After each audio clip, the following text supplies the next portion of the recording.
Means cum merit exam वर्ष 2021 का हम यहाँ पर आज इस वीडियो में विज्ञान का पेपर देखेंगे। तो मैं हूँ विनोद कुमार चौरसिया। चलिए शुरू करते हैं मीन्स कम मेरिट एग्जाम का विज्ञान का यह प्रश्न पत्र। हमारे सामने प्रश्न पहला आ रहा है। घास में एक विशेष प्रकार का कार्बोहाइड्रेट पाया जाता है। Grass contains a special kind of carbohydrate which cannot be digested by human. What kind of carbohydrate it is? तो इस प्रकार का जो कार्बोहाइड्रेट होता है वह कहलाता है सेल्यूलोज। इसलिए हम घास नहीं खा सकते हैं क्योंकि सेल्यूलोज ग्लूकोज की अपेक्षा में हार्ड होता है, जिसे हम आसानी से पचा नहीं सकते। इसलिए गाय भैंस जुगाली करके या रूमिनेंट्स जिन्हें हम कहते हैं, उसकी वजह से आसानी से ग्लूकोज को सेल्यूलोज को पचा पाते हैं। तो यहाँ पर सही ऑप्शन हम होगा हमारा बी। अगले प्रश्न में लाइकेन में इनके बीच का सहजीवी संबंध होता है। Chain is having symbiotic relation in, तो इसका ऑप्शन होगा शैवाल और कवक, ऑप्शन डी, जो कि हमारा सही ऑप्शन होगा शैवाल और कवक, एलेई एंड फंगी। नेक्स्ट प्रश्न में हम देखें इनमें से किस में ध्वनि की गति अधिकतम होगी। तो निर्वात यानी वैक्यूम, वैक्यूम में ध्वनि चल नहीं सकती। गैस, गैसों में ध्वनि का मिश्रण कम होता है। ठोसों में ध्वनि आसानी से चल पाती है। तो इसका सही ऑप्शन होगा सॉलिड, ऑप्शन सी, जो कि हमारा सही ऑप्शन होगा। क्वेश्चन नंबर 4 में विद्युत धारा को किसमें नापा जाता है। Electric current is measured in ohm, ampere, decibel, coulomb. तो इसका सही ऑप्शन होगा ऑप्शन बी, एम्पियर में हम विद्युत धारा को नापते हैं, जो कि वैज्ञानिक के ही नाम पर रखा गया है। अगले प्रश्न में हमें कहा गया है साधारण मानव में गुणसूत्रों की संख्या होती है 44, 46, 45, 47। The number of chromosomes present in human, तो ये होते हैं 46। नेक्स्ट प्रश्न की तरफ बढ़े। प्रश्न क्रमांक 6 में मानव शरीर के किस अंग की हड्डी सबसे लंबी होती है। Which of the following is longest bone in the human body? Thigh bone, ear bone, hand bone, ribs। जांघ की हड्डी, कान की हड्डी, हाथ की हड्डी, पसलियों की हड्डी। तो इसका सही ऑप्शन होगा हमारा ए, जांघ की हड्डी अर्थात थाई बोन। नेक्स्ट क्वेश्चन में उदासीनीकरण की क्रिया में क्या बनता है। What are formed as in product in neutralization reaction. तो यहाँ पर न्यूट्रलाइजेशन या उदासीनीकरण की प्रक्रिया में यहाँ पर लवण और जल बनते हैं, अतः इसका सही ऑप्शन होगा option A, water and salt. ऊर्जा का नवीनीकरण स्रोत है renewable source of energy is, तो इस ऑप्शन का सही ऑप्शन होगा वायु, क्योंकि इसका हम यह रोज बनती रहती है। पेड़ पौधों से हम ऑक्सीजन प्राप्त करते हैं, जबकि पेट्रोल डीजल जो है वह एक समय के पश्चात निश्चित रूप से समाप्त हो जाएंगे। अगले प्रश्न में 9वें में हमें कहा गया है नाइट्रिक अम्ल का सूत्र होता है फॉर्मूला ऑफ नाइट्रिक एसिड। तो यह है ऑप्शन सी, HNO3। प्रतिजैविक पदार्थ एंटीबायोटिक किसके द्वारा खोजा गया है। तो एंटीजैविक की खोज एंटीबायोटिक्स वाज डिस्कवर्ड बाय, तो इसका सही ऑप्शन होगा अलेक्जेंडर फ्लेमिंग द्वारा, यानी option A, Alexander Fleming. Next question 11 number का है सोडियम और पोटेशियम धातु को, सोडियम और पोटेशियम धातु जो बहुत अभिक्रियाशील होती है कहाँ रखी जाती है। तो सोडियम और पोटेशियम को हम ठंडे जल में भी नहीं रख सकते, क्योंकि यह बहुत तेजी से गति कर हवा विस्फोट के साथ पानी के साथ रिएक्शन करेगी। हवा बंद डिब्बे में भी नहीं रखा जा सकता, नमक में ऑलरेडी सोडियम होता है, तो इसे हमें रखना पड़ता है मिट्टी के तेल में, क्योंकि ये वायु के कांटेक्ट में आने पर बहुत तेजी से विस्फोट के साथ रिएक्शन करती हैं। तो इसका सही ऑप्शन डी होगा। दूध में कौन सा अम्ल पाया जाता है? विच acid is found in milk? Malic acid, lactic acid, acetic acid, hydrochloric acid. तो इसका सही ऑप्शन है लैक्टिक एसिड, जो कि दूध में पाया जाता है। क्वेश्चन नंबर 13 में हमसे कहा गया इनमें से किसका सर्वाधिक ऊष्मीय कैलोरी मान होता है? लकड़ी का, पेट्रोल का, एलपीजी का, हाइड्रोजन का। तो हमें मालूम है कि यहाँ पर ऑप्शन डी जो है हाइड्रोजन अपेक्षा में सबसे अधिक ऊष्मीय मान हमें प्रदान कर सकता है, जो कि धुआं रहित भी होता है। तो इसका सबसे अधिक ऊष्मीय मान जो है हाइड्रोजन होगा। सही ऑप्शन डी होगा। क्वेश्चन नंबर 14 में मासिक धर्म से ग्रसित लड़कियों को इससे भरपूर भोजन खाने की सलाह दी जाती है।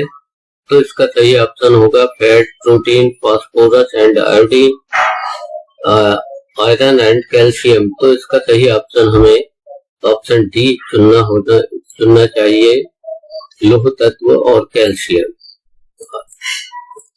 Iron and calcium. Question number 15 में जंग किसका ऑक्साइड है? तो जंग चूंकि लोहे पर लगता है, अतः यह लोहे का ही ऑक्साइड होगा, तो इसका सही ऑप्शन सी होगा, आयरन। नेक्स्ट क्वेश्चन में देखें 16th क्वेश्चन में धात्विक ऑक्साइड की प्रकृति क्या होती है? क्षारीय, उदासीन, अम्लीय। तो धातुएं जितने भी ऑक्साइड बनाती हैं वे क्षारीय होते हैं या बेसिक होते हैं। What is the nature of metallic oxides? So that is basic. Question number 17 में इंद्रधनुष स्पेक्ट्रम का एक उदाहरण जो इसके द्वारा उत्पन्न होता है। Rainbow is a spectrum which is produced by reflection of light, refraction of light, dispersion of light, scattering of light. तो इसका सही ऑप्शन होगा क्वेश्चन नंबर 17 का ऑप्शन सी, जो प्रकाश के विक्षेपण से होता है, अर्थात option C dispersion of light. यहाँ पर हम ऑप्शन सी को चुने। त्वरण किस प्रकार की राशि है? तो त्वरण एक प्रकार की सदिश राशि है जिसमें डायरेक्शन होता है कि वह किस दिशा में हो रहा है, वेक्टर क्वांटिटी इसे हम कहते हैं। तो यह सदिश राशि है। नेक्स्ट क्वेश्चन नंबर 19 में हमसे पूछा गया इनमें से थर्मोसेटिंग प्लास्टिक का उदाहरण, which of the following is an example of thermosetting plastic.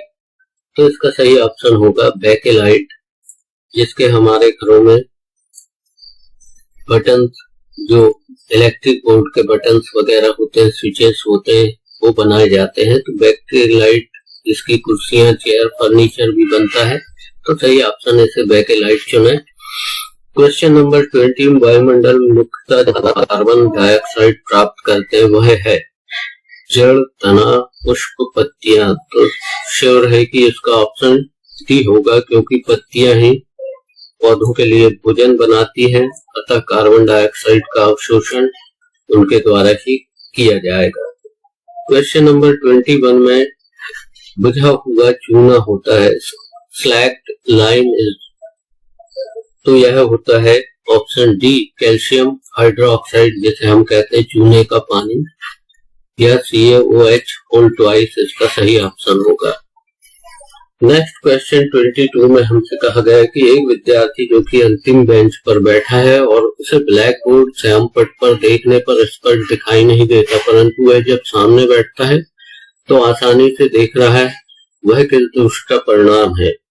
तो इसका ऑप्शन दूरदृष्टि दोष नहीं होगा, जरा दृष्टि दोष भी नहीं होगा, वर्णांधता भी नहीं होगी। इसका सही ऑप्शन होगा निकट दृष्टि दोष।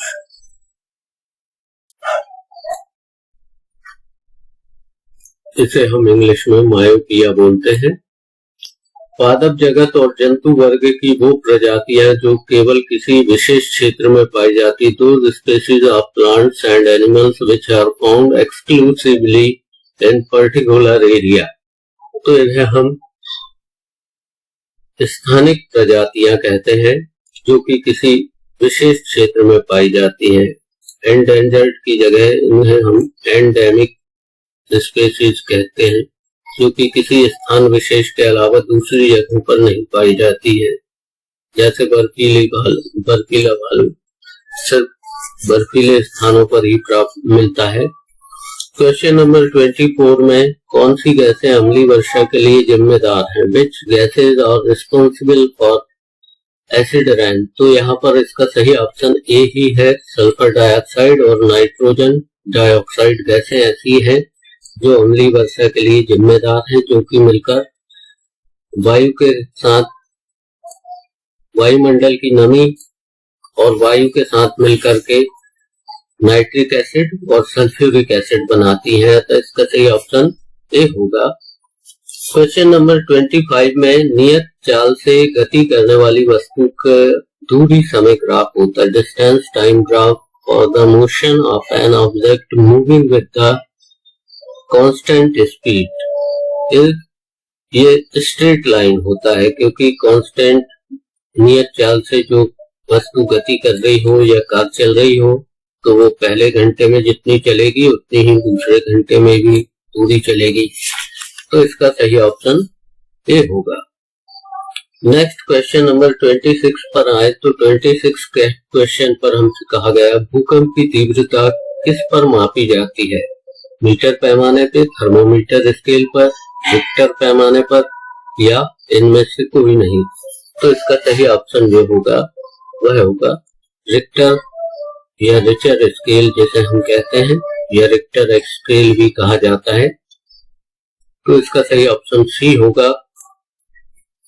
क्वेश्चन नंबर 27 में विटामिन के का क्या कार्य? आंखों को बचाना, स्वस्थ मसूड़ों को के लिए, स्वस्थ त्वचा के लिए, रक्त का थक्का बनने में। द फंक्शन ऑफ विटामिन के इज, तो ये क्लॉटिंग ऑफ ब्लड, रक्त का थक्का बनने से रोकने, रक्त का थक्का बनने में मदद करता है। अतः कभी अगर हमें कहीं कट लगता है तो हम देखते हैं कि थोड़ी देर बाद हमारा ब्लड वहां पर जमकर क्लॉट्स में कन्वर्ट हो जाता है। तो इसलिए इसका सही ऑप्शन डी होगा जो कि हमें यहाँ पर दिया गया है।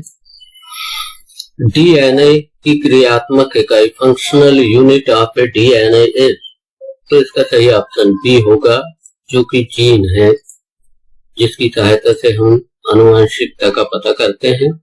तो यह जीन है। क्वेश्चन नंबर 29, आंख के किस भाग पर वस्तु का प्रतिबिंब बनता है? तो कॉर्निया, दृष्टिपटल, आंख की पुतली, आइरिस, कॉर्निया, रेटिना, पिपिल, आइरिस। तो इसका सही ऑप्शन होगा रेटिना, जिस पर रेटिना एक पर्दे की तरह काम करता है, इसलिए यहाँ पर ही हमारा यह ऑप्शन ही सही होगा। क्वेश्चन नंबर 30 में हमसे कहा गया कि इनमें क्या एक गैस संपर्क बल का उदाहरण? Which of the following is an example of non contact force? Gravitational force, muscular force, friction, none of these. गुरुत्वाकर्षण बल, मांसपेशी बल, घर्षण बल। तो घर्षण दो वस्तुओं के बीच में होता है, मांसपेशी बल भी हमारी मांसपेशियों द्वारा होता है, अतः यह संपर्क बल की तरह है। सिर्फ यहाँ पर ऑप्शन ए ही बचता है जो गुरुत्वाकर्षण बल या ग्रेविटेशनल फोर्स है। तो इसका सही ऑप्शन हम ए चुनेंगे। क्वेश्चन नंबर 31 में एक अश्व शक्ति का मान है, एक अश्व शक्ति समान है तो यह होती है 746 वाट के equal. 1 horse power is equal to 746 watt, यानी ऑप्शन सी इसका सही ऑप्शन होगा। 32nd क्वेश्चन में प्रकाश की किरण जो किसी सतह पर पड़ने पर टकराकर वापस लौट जाती, द लाइट रे which bounce back from any surface is called. तो ये रिफ्लेक्टेड रे यानी ऑप्शन डी परावर्तित किरण कहलाती है। अतः इसका सही ऑप्शन ऑप्शन डी होगा परावर्तित किरण।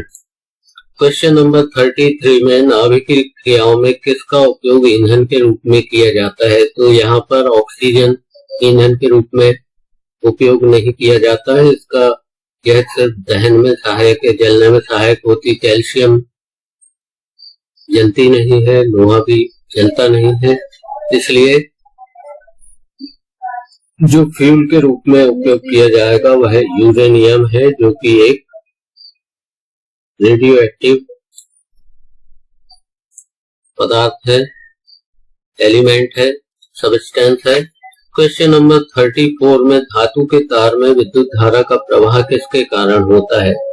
तो यहाँ पर 34 क्वेश्चन में हम देखेंगे कि हमारा ऑप्शन सी जो है, इलेक्ट्रॉनों की प्रवाह से विद्युत धारा बहती है इलेक्ट्रॉनों के थ्रू, तो इसका सही ऑप्शन सी होगा। क्वेश्चन नंबर 35 में कहा गया है समस्थानिक परमाणु में क्या समान होता है? What is same in isotopes? तो यह ऑप्शन ए आएगा, क्योंकि समस्थानिक का मतलब होता है कि उनके परमाणु क्रमांक एक ही हो, अर्थात प्रोटॉनों की संख्या बराबर हो, भले ही न्यूट्रॉन यानी परमाणु वेट उनका अलग अलग होगा, तो यह समस्थानिक कहलाएंगे। तो इस वीडियो में इतना ही। चैनल को देखते रहें, लाइक करें, सब्सक्राइब करें और शेयर करना ना भूलें।